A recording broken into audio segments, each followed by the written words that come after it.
You are listening to part 3 from a 4-part series of episode 18 of the Psychotherapist Podcast. If you're on this part, you either already know what's going on or you just don't give a fuck, and we respect that here. Let's get to it. Alright, and we are back. So the last 2 agenda items I had on my list was a fight last night, which didn't affect me personally like that deeply. It's not something I'm gonna have nightmares over, but it was, from a psychological point, pretty interesting and actually a positive thing, as some positive changes. And the other thing, which we can put off to next week, even though you mentioned you were starving, was fasting. So, maybe we'll put it off to next week so I don't make you extra hungry. Good, okay, yeah, okay. I just want to ask you one question about the fasting, but go ahead and talk about the fight last night.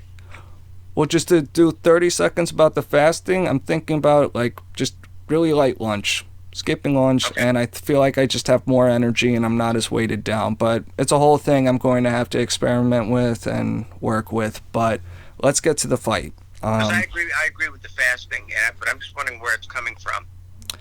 Remember that mentality of really living in the moment and feeling like there was a 100-chambered revolver at the back of my head?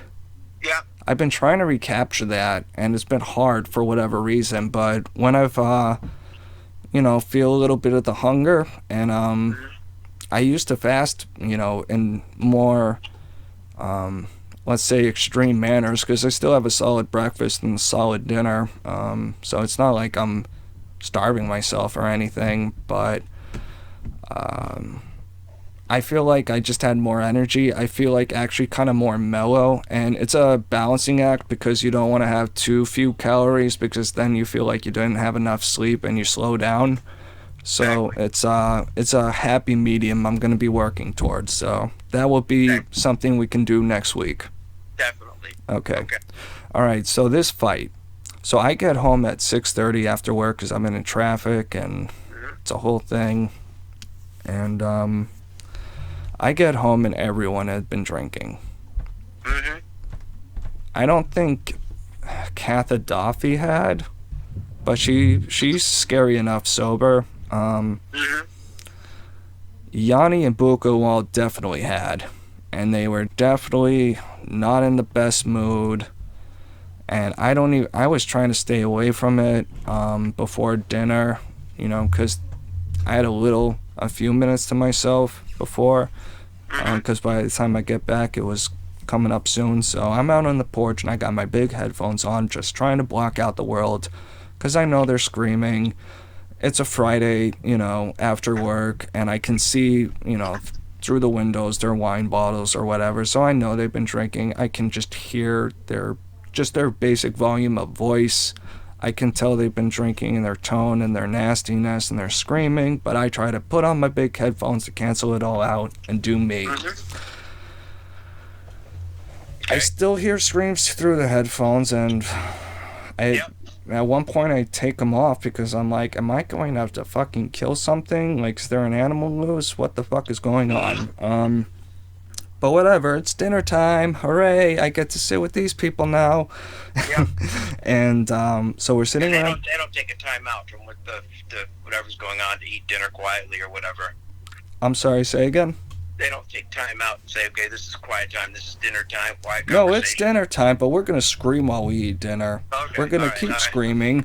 We're going to, we're more packed together now, so we really get to let loose. Okay. And I'm just tired, and, when I got home, I hit the weed, so can chill the fuck out a little bit, but...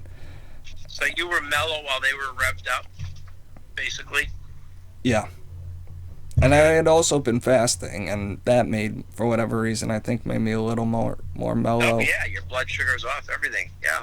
Yeah, so I was just very calm and doing everything I could to just not engage and just eat because I was hungry. So let's just be thankful that I have a dinner in front of me. But Buchenwald... Good time to use the mindful eating. Just focus on the food. Absolutely. And it was a good dinner, too. It tasted great. But Good. Buchenwald is swinging at everything. Yanni is swinging at everything. They were fighting about all kinds of nonsense before I even showed up, so I'm really kind of out of the loop on what's even going on. But I do a big sigh, and usually I, like, try not to have my hand over my face or look too tired because, some people might think, oh, what's wrong with you, or why are you looking all sad sappy or anything like that, because I just sighed. I'm like, because I'm surrounded by this shit while I just want to eat dinner, and Buchenwald comes swinging at me. Cam, you... Damn it, I'm gonna have to censor that. Malcolm, you think you're fucking better than everyone? You think you're so above it all, blah, blah, blah, blah, blah. And I just don't say a word. I just start looking at her like, really, dude? And smile a bit and let her rant, and then just start, I don't like get on like, the fight mode, start swinging, but I just respond back as calmly as I can. Isn't it kind of funny that I literally don't say a word and she just starts projecting? Like, because I didn't do like a big like, oh, you people are ridiculous, or I was just like, dude, I'm tired and I don't want to. So you didn't buy into it. You did not escalate it. You just sort of chilled right there. You just sort of froze. Yeah, because it's just such obvious. It was such obvious projection. And when I just point out, like, really, like, I tried as hard as I could to approach everything, like, logically. And, well, I should say this, because the one thing that was, like, the pivotal, the one time I took the big guns out, because everything I was looking at seemed like a Mexican standoff ready to, go into fists. And there was a moment where Buchenwald took a swipe at Yanni, and pardon? Physically, yes. Okay. So my attitude, just for all things, is try to be inoffensive, unless someone's being really offensive. Then I don't mind. I don't have to be a dick, but I don't feel bad pushing back a little bit. So once the clawing and the physical altercation, like she just took a big swipe at him, like she wanted to dig her nails into his arm or something, then like pulled back, or I'm not sure. It happened quickly, and I was white girl wasted because I also, was having a White Claw, but, but at that point I said, am I going to have to take the camera out? Am I going to have to take my phone out and record this? Because literally the same exact thing that happened the time I did that is I didn't think to do that, such a thing at all until physical violence broke out. Because I've always said to these people, if you saw yourselves on camera, you would be so goddamn humiliated. And even later when Harry and Hermione came over and were there, they were still just, the self-awareness was really galling to the point where they were sniping and being nasty with each other, that I just had to, because we were all sitting in a room together, I had to look at Harry and say, Harry, let's go play a video game. And he just looked so relieved to be taken out of the room and out of that situation, because he was just a pure witness. Like, everyone forgot he was even there, apparently. And I just said, I am so sorry. I thought you coming over would put them on their behavior. I cannot believe they acted like that while we have guests over.